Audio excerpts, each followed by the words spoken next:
everybody. It's great to be here today. And today I'd like to speak to you about a story of scientific discovery. And I want to talk to you about the thrills of scientific discovery and then the subsequent challenges that are more sobering in terms of how we then translate these discoveries into meaningful patient care options. And I'd also like to highlight today the Canadian legacy that is involved in the field of discovery I'm going to tell you about today, because Canadians are typically very modest people and people that don't brag about their accomplishments and their achievements. And so I think we know very little about the legacies that Canadians leave. And so today I'll tell you a story about Canadians in stem cell science. So I'm a pediatric neurosurgeon, and I deal with many challenges in my clinical work. And I also run a laboratory, and in my lab, we apply stem cell biology approaches to the study of brain tumors. So today I'm going to tell you about how those two things actually have come together for me, and I'm going to start with brain tumors. So brain tumors, of course, you can see here, this is an axial CT scan of the brain, and I don't have to point out the very large abnormal mass that's sitting there.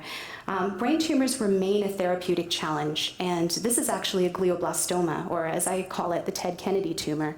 We all saw this vibrant, eloquent man who was greatly talented, and when he was diagnosed with glioblastoma, we were able to see very visually and very publicly his sad deterioration to a point where his eloquence was gone and he had lost his cognitive skills before dying approximately 15 months after his diagnosis. And this is actually the median survival time for these patients, despite the fact that we do our gold standard therapy for all of them, which consists of surgery, chemotherapy, and radiation therapy. And despite all the advances we've made in these fields in the past 20 years, these patients, we still can't get beyond the 15-month median survivorship. And so clearly there are challenges here. There are problems that we have to identify because these tumors are aggressive and they're refractory to our current treatment modalities. And in fact, the reason I decided to study brain tumors in the first place was the fact that during my pediatric neurosurgery rotation at the Hospital for Sick Children, I met two little boys. And they were both 5 years old, and they were both named Christopher. And these two boys both had a type of very malignant pediatric brain tumor called Medulloblastoma. And so with these two boys being diagnosed roughly around the same time, we embarked on a very, very tough and challenging but successful treatment course for both of them. Both of them underwent the same surgical resection. Both of them showed tumors of the same apparent appearance under the microscope. Both of them were treated with chemotherapy and radiation. Again, gold standard therapy for both boys. And one Christopher, unfortunately, died 15 months post-diagnosis, whereas the other Christopher survived and now is still alive many years post-diagnosis and will hopefully live a full and successful life. And so the big question that this brought to my attention, and what I realized, is that no matter how much I learned in pediatric neurosurgery or about the field of neurosurgery, the answers as to why one Christopher died and one survived would never be apparent within the field of medicine. I would need to go to biology, and I would need to learn something more about biology to understand the difference between these two tumors. This is the most common question we all ask in scientific pursuit. We all want to know why. And when we find and we hit upon that key question in our lives that we are compelled to answer, in that we find our meaning and our motivation for what we need to do. And I think I found this in the story of the two Christophers. Not only was this the question I asked about the two Christophers, but this is the question that parents and families and other siblings and children themselves with brain tumors constantly ask me.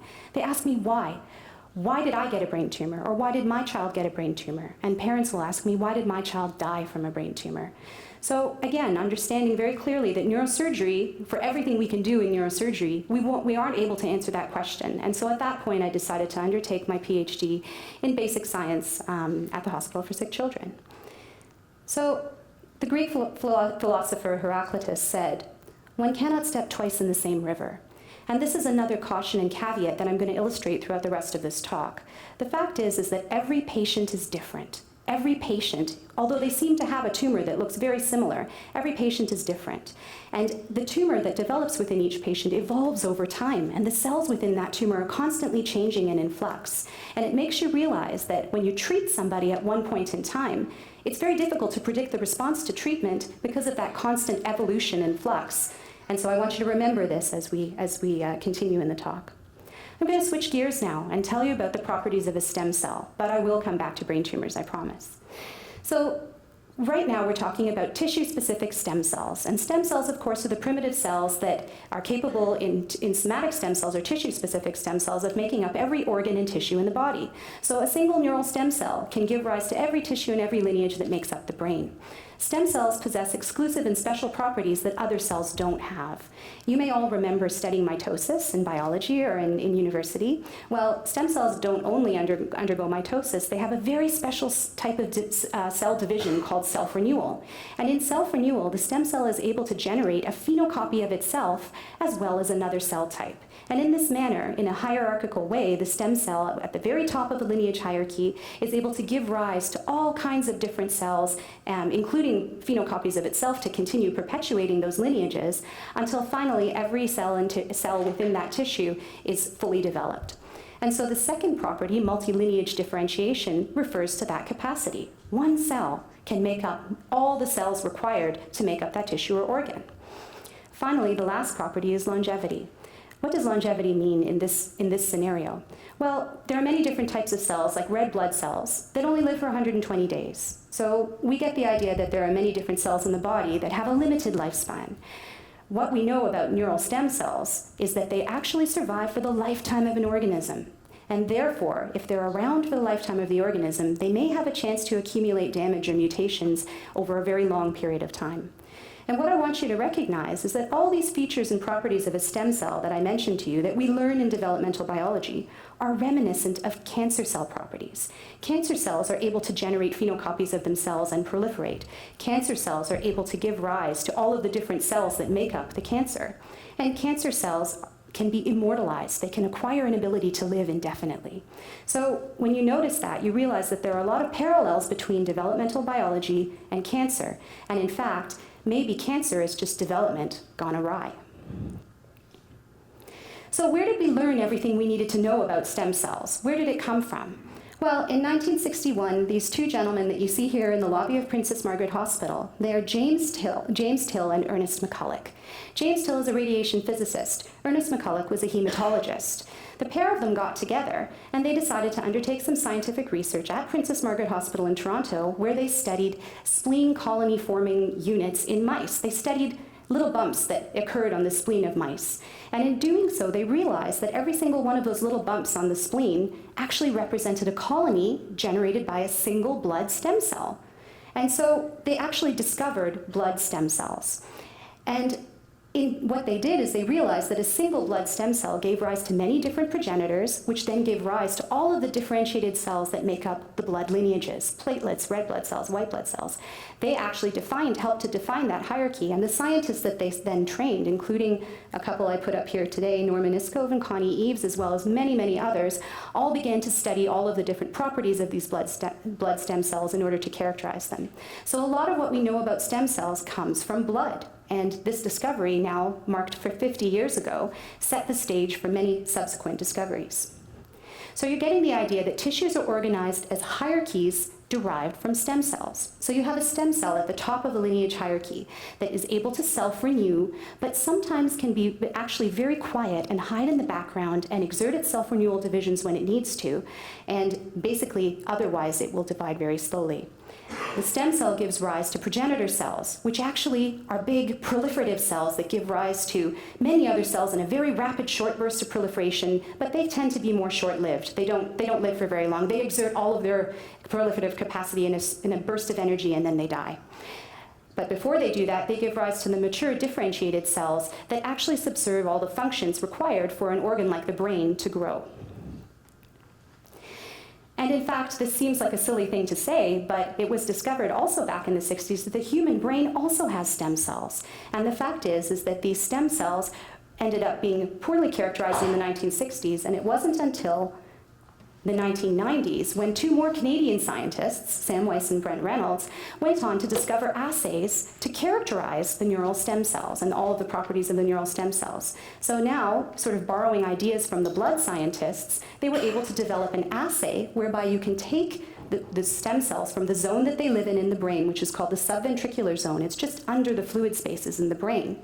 So from that subventricular zone, you harvest stem cells and you put them into specific media conditions that Reynolds and Weiss developed without serum. And what you find is that 90% of the cells die. But then what arises from the dish are these beautiful floating colonies. And these are called neurospheres. So neurospheres are thought to be clonal colonies that arise from the generation of a single stem cell. So one neural stem cell generates an entire sphere. And if you imagine that lineage hierarchy that I showed you before with blood, collapse all those cells into a ball, and you've got a neurosphere. So the neurosphere provided us with a very good assay by which we could study and quantify the frequency of stem cells within any population of cells, and it laid the foundations for further studies in this field. So I showed you the blood hierarchy, and it's very sophisticated. There's all kinds of layers of progenitors and differentiated cells, but here you see that the neural hierarchy is actually much more rudimentary. At the top, we have a neural stem cell, which is marked by specific markers. Then, depending on the microenvironment and what hormones or what growth factors the cells see, the stem cell can be directed to differentiate along different lineages to give rise to all of the mature cells that make up the brain: neurons, astrocytes, and oligodendrocytes. And in fact, if you take a single sphere and you dissociate it, you'll find that you can generate all of the different lineages that make up the brain. So you're getting the idea that normal neural stem cells, during development of all of us, when we developed and our brains developed in utero, what happens is there's very specific spatial and temporal cues that are given during development to regulate the tight and careful division of cells to form the beautiful and perfect human brain. Now imagine that that process is dysregulated, and during development, instead of cells going to the right place and dividing into the right lineage, something goes awry. And then what we have is the formation of a brain tumor. So again, if a brain is a normal organ, maybe a brain tumor is just like an abnormal organ. And in fact, this concept that a stem cell may give rise to a brain tumor is not new. This is a paper from 1944, and you can see that scientists back then even had the right idea about primitive cells generating brain tumors. They realized that the subventricular zone, where I told you the neural stem cells live, that tumors seem to form a lot more often there than other places in the brain. And they made this association thinking maybe they arise from the primitive cells that live there. So we weren't the first people to think of this, and certainly very, very rarely are you the first person to think of anything. So this is, again, returning to the stem cell hierarchy. What makes the stem cell, compared to all of the other types of cells I told you about, a more potent compartment for cancer formation? Why? Why would the cancer specifically arise from a stem cell and not from another cell? Well, we think the stem cell is a more likely target of transformation because of two of the properties I mentioned to you earlier. So self-renewal. Self-renewal is that specific property only possessed by a stem cell. Well, a stem cell already has self-renewal machinery built into it. Wouldn't it be a lot easier to hijack that machinery and just get the stem cell to turn into a cancer, rather than if you're a fully differentiated cell, you have to develop that machinery de novo? So it makes more sense that you could take over a cell that already has that machinery. Secondly, I told you that the neural stem cells are around for the whole lifetime of the organism. So they're actually around for long enough to accumulate genetic mutations that may finally result in the formation of a cancer. So these two observations, combined with the fact that on my neuropathology rotation during my neurosurgery residency, I noticed that tumors, such as the tumors the two Christophers had, the medulloblastoma, they tend to look very much the same when you do just a normal section of the tumor and look at it under the microscope. All the tumors look the same. However, when you stain the tumor for different lineage markers, like GFAP, which stains astrocytes, and synaptophysin, which stains neurons, you notice that the tumor actually expresses more than one marker. And this suggests that the tumor, which looks homogeneous, is actually probably more heterogeneous than we think. And in fact, this concept of heterogeneity is absolutely essential to the cancer stem cell hypothesis.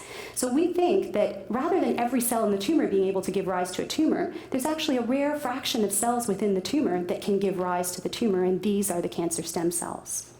So making this cancer and development connection led me to my PhD thesis, and these are the major questions I wanted to answer.